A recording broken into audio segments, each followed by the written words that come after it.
एक छोटा सा गांव था। गांव हरा भरा था, खेत लहलहाते थे, नदी में पानी खूब था। गांव वाले खुश थे, सबके चेहरे पर मुस्कान थी। गांव में रौनक थी, त्योहारों पर नाच गाना होता था। गांव वालों का जीवन सरल था। वे खेती करते थे, पशु पालते थे, प्रकृति के साथ उनका गहरा नाता था। वे जानते थे कि प्रकृति ही उनका आधार है। वे पेड़ों को पूजते थे, नदी का सम्मान करते थे।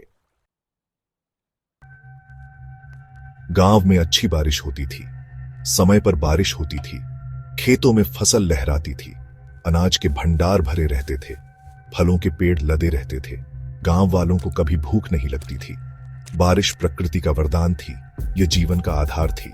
बारिश के बिना जीवन संभव नहीं था। गांव वाले बारिश के लिए प्रार्थना करते थे। वे प्रकृति के ऋणी थे। वे जानते थे कि प्रकृति का कर्ज कभी नहीं चुकाया जा सकता।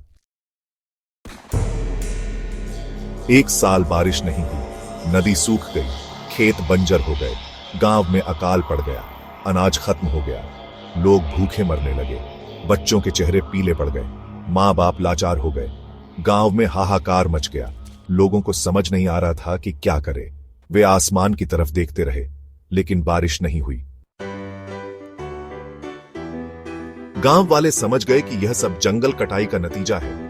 जंगल नष्ट हो गए थे, पेड़ काट दिए गए थे। पेड़ बारिश लाते हैं, पेड़ मिट्टी को बांध कर रखते हैं। पेड़ों के बिना जीवन संभव नहीं है। गांव वालों को अपनी गलती का एहसास हुआ। वे पछताने लगे, लेकिन अब बहुत देर हो चुकी थी। उन्होंने ठान लिया कि वे फिर से पेड़ लगाएंगे। वे जंगल को फिर से हरा भरा बनाएंगे। गांव वाले एकजुट हुए। उन्होंने पेड़ लगाने शुरू किए। उन्होंने जंगल की रक्षा का संकल्प लिया।